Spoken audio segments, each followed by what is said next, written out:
Innal hamdalillah nahmaduhu wa nasta'inuhu wa nastaghfiruh wa na'udzu billahi min shururi anfusina wa min sayyiati a'malina. Man yahdihillahu fala mudilla lahu wa man yudlil falan tajida lahu waliyyan mursyida. Ashhadu an la ilaha illallah wa ashhadu anna Muhammadan abduhu wa rasuluh la nabiyya ba'dahu amma ba'd. Allahumma salli ala nabiyyina Muhammadin sallallahu alaihi wasallam wa ala alihi wa ahli baitihi wa ashabihi wa ansarihi ila yaumiddin. Ma'asyiral muslimin rahimakumullah, usikum wa nafsi bitaqwallahi azza wa jal wa ta'atihi la'allakum tuflihun. Faqad qala Allah subhanahu wa ta'ala fi kitabihil aziz, a'udzu billahi minasy syaithanir rajim, bismillahirrahmanir rahim.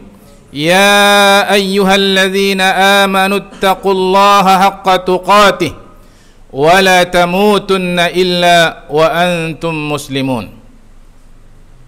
Ma'asyiral muslimin, sidang jemaah Jumat yang berbahagia, mari kita senantiasa bersyukur kepada Allah Subhanahu wa taala atas nikmat yang begitu banyak yang Allah Subhanahu wa taala berikan kepada kita. Jangankan nikmat yang kita minta diberikan Allah, kadang nikmat yang tidak kita minta juga diberikan oleh Allah Subhanahu wa taala. Ada satu kewajiban kita terhadap nikmat yang Allah berikan kepada kita, yaitu mensyukuri nikmatnya. Kalau kita mensyukuri nikmat Allah Subhanahu wa taala, insyaallah jangankan nikmat yang sudah ada akan dikekalkan oleh Allah Subhanahu wa taala, insyaallah nikmat-nikmat yang lain juga akan ditambah oleh Allah Subhanahu wa taala. Dan jangan sampai kita mengkufuri nikmat Allah Subhanahu wa taala, sebab kita khawatir nikmat yang sudah ada akan ditarik, akan diangkat, akan diambil kembali oleh Allah Subhanahu wa taala, dan kita lebih khawatir kita juga akan diazab oleh Allah Subhanahu wa taala. Itulah makna ayat la in syakartum la azidannakum wa la in kafartum inna azabi lasyadid. Yang kedua, mari kita memperbanyak salawat dan salam kepada baginda Rasulullah sallallahu alaihi wasallam, Rasul kita, Nabi kita, contoh teladan hidup kita. Semoga kita diizinkan oleh Allah Subhanahu wa taala untuk mendapatkan syafaat dari baginda Rasulullah sallallahu alaihi wasallam. Ma'asyiral muslimin rahimakumullah, disebutkan oleh baginda Rasulullah sallallahu alaihi wasallam dalam sebuah hadis yang diriwayatkan atau dikeluarkan oleh Al-Imam Al-Bukhari rahimahullah di dalam kitab sahihnya. Kana fi man kana qablakum, ada orang sebelum kamu.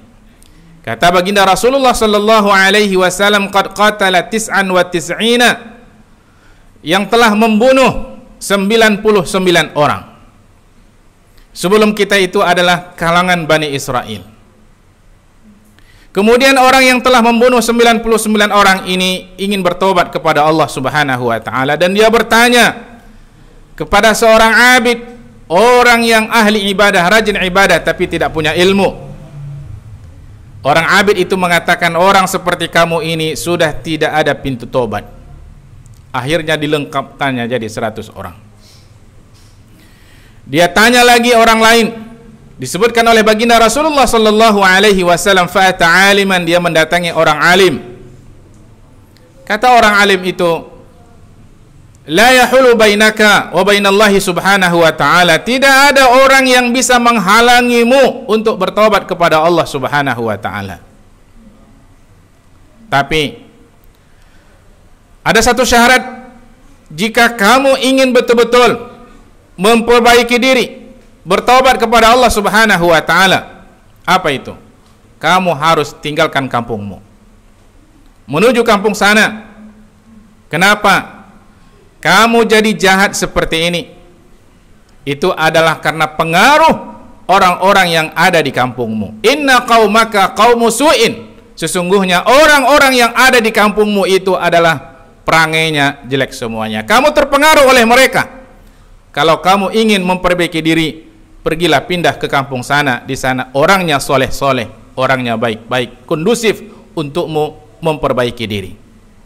Ringkas cerita, berangkatlah orang tersebut dan Allah takdirkan orang itu meninggal di tengah jalan.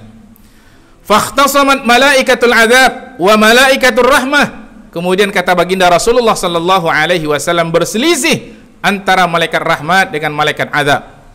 Malaikat rahmat mengatakan orang ini ke surga. Oh tidak, kata malaikat azab, orang ini belum ada melakukan satu kebaikan pun, tapi kan orang ini sudah bertobat dan tobatnya ikhlas. Tidak selesai, akhirnya Allah utus malaikat yang ketiga mendamaikan dua malaikat tadi. Sepakat mereka ukur jarak yang dia tempuh dengan jarak yang dia tinggalkan. Mana yang paling dekat? Jika dekat ke jarak yang dia tempuh, artinya orang ini akan dimasukkan Allah ke dalam surga.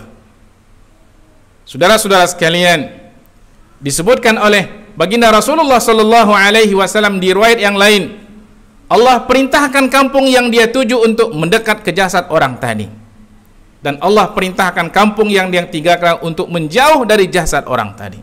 Allahu akbar. Bagaimana itu bisa terjadi? Allah Maha Kuasa. Ringkas cerita, ma'asyiral muslimin rahimakumullah, diukur ternyata lebih dekat ke jarak yang dia tempuh. Dan kesimpulannya, orang ini dimasukkan ke dalam surga. Jemaah sekalian, para ulama banyak sekali mengambil pelajaran dari hadis ini.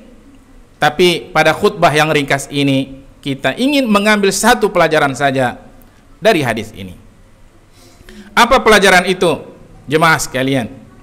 Pelajaran itu adalah ternyata lingkungan di mana kita tinggal itu memberikan pengaruh kepada seseorang, kepada kita, apakah seseorang itu jadi baik atau jadi tidak baik atau jadi jahat. Lingkungan memberikan pengaruh.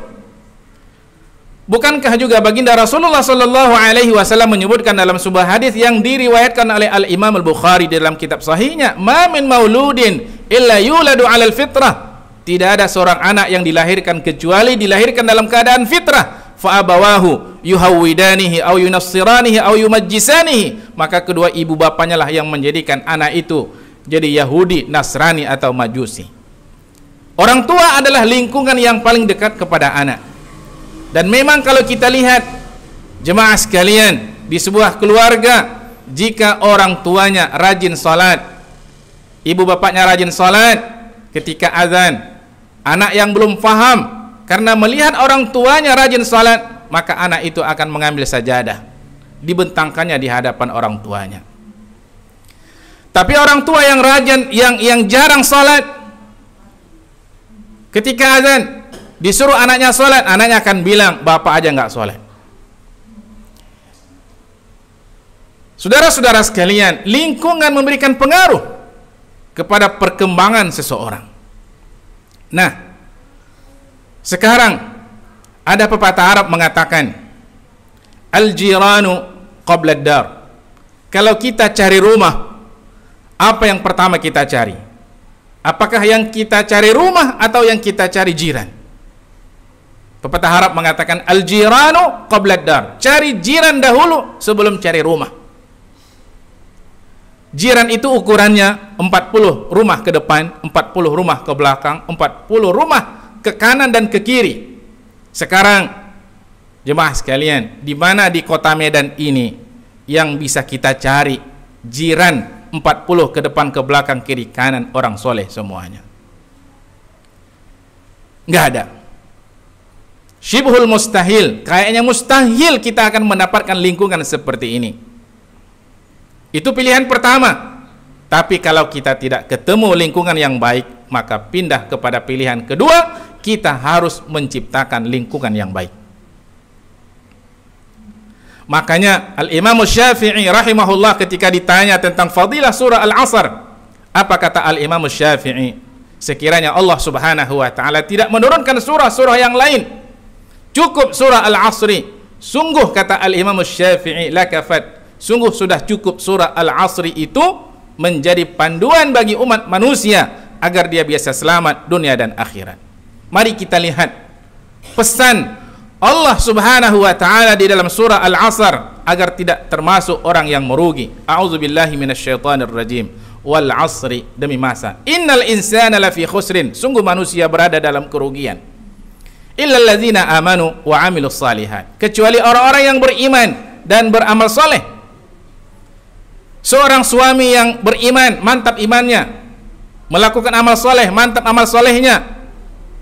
Perlu seorang istri yang solehah juga, tapi belum cukup, perlu anak-anak yang soleh dan solehah. Sebuah keluarga yang soleh belum cukup, perlu masyarakat yang soleh. Karena itu illal ladzina amanu wa amilus shalihat, ini maksudnya adalah menciptakan kesolehan individu. Tapi menciptakan kesolehan individu belum cukup. Maka ayat berikutnya mengatakan wa tawasau bil haqq wa tawasau bis sabr. Mesti kita saling berpesan-pesan, nasihat menasihati dalam kebenaran dan kesabaran untuk menciptakan apa? Menciptakan kesolehan kolektif. Kita perlu keluarga yang soleh, kelurahan yang soleh, kecamatan yang soleh, kabupaten yang soleh, provinsi yang soleh, negara yang soleh. Ini merupakan kewajiban kita semuanya, dari rakyat yang paling bawah sampai pimpinan yang paling tinggi, untuk menciptakan kesolehan kolektif sesuai dengan tugasnya masing-masing. Kalau tidak, jemaah sekalian, baginda Rasulullah sallallahu alaihi wasallam pernah mengingatkan umat Islam ini ibaratkan dalam satu kapal. Orang yang ada di kapal itu ada yang di bawah, ada yang di atas. Orang yang di bawah hari-hari mengambil air dengan naik ke atas kapal dan menimba air laut dari tepi kapal. Begitulah berhari-hari, berminggu-minggu dalam pelayaran mereka melakukan seperti itu ketika menginginkan air. Rupanya satu hari, kata orang yang ada di bawah ini, jemaah sekalian, kata baginda Rasulullah sallallahu alaihi wasallam, muncul ide dari kalangan orang yang di bawah, ngapain sekarang kita capek-capek naik ke atas menimba air laut dari tepi kapal? Kan bagus kita lobangi kapal kita ini dari bawah, langsung dapat air. Baginda Rasulullah sallallahu alaihi wasallam mengatakan, jika orang yang melubangi kapal tidak dicegah, yang melubangi akan tenggelam, yang tidak ikut melubangi juga akan tenggelam. Jemaah sekalian, hari ini orang-orang yang berbuat maksiat di atas muka bumi Allah Subhanahu wa taala ini, itu sedang melubangi kapal ini. Kalau orang-orang yang bermaksiat ini tidak dicegah, orang yang bermaksiat akan tenggelam. Kita-kita yang tidak ikut bermaksiat juga akan tenggelam. Wattaqu fitnatan la tusibanna alladzina zalamu minkum khassah. Takutlah kamu kepada fitnah yang datang dari Allah Subhanahu wa taala, ujian musibah yang datang dari Allah, yang tidak hanya menimpa orang-orang yang zalim saja, orang-orang yang berbuat dosa saja, orang-orang soleh juga kena. Perhatikan apa yang terjadi di beberapa tempat, jemaah sekalian, di Aceh, di Lombok tsunami, gempa di Palu. Berapa banyak umat yang meninggal, orang jahatnya meninggal, orang baik juga meninggal. Karena itu yang namanya tawasau bil haq, tawasau bis sabri, atau dengan bahasa lain al-amru bil ma'ruf wan nahyu 'anil munkar, mengajak orang kepada yang baik, mencegah orang melakukan kemungkaran, harus tetap eksis di muka bumi Allah Subhanahu wa taala ini. Kalau salat adalah imadu ad-din pada diri seseorang muslim, dan al-amru bil ma'ruf wan nahyu 'anil munkar adalah tiangnya masyarakat, imadul mujtama. Kalau tiangnya masyarakat sudah tidak ada, maka masyarakat itu akan runtuh. Itulah yang terjadi di kalangan Bani Israel lu'inal ladzina kafaru min bani Israil ala lisani Daud wa Isa bin Maryam, dilaknat oleh Allah Subhanahu wa taala orang Bani Israel. Kenapa? Kanu la yatanahawna 'an munkarin fa'aluh. Mereka tidak saling mencegah dan melarang perbuatan maksiat yang terjadi di tengah-tengah masyarakat mereka. Mereka dilaknat oleh Allah Subhanahu wa taala. Jemaah sekalian, inilah khutbah yang ringkas, mudah-mudahan menjadi perhatian kita semuanya untuk terus kita melakukan al-amru bil ma'ruf wan nahyu 'anil munkar, tentu dengan adab-adab yang telah digariskan oleh agama kita, yang telah ditetapkan oleh Allah Subhanahu wa taala, yang telah diberikan panduan oleh baginda Rasulullah sallallahu alaihi wasallam, agar kita dijauhkan oleh Allah Subhanahu wa taala dari musibahnya. Aqulu qawli hadza wa astaghfirullaha li wa lakum wa li sa'iril muslimina wal muslimat wal mu'minina wal mu'minat innahu huwal ghafurur rahim.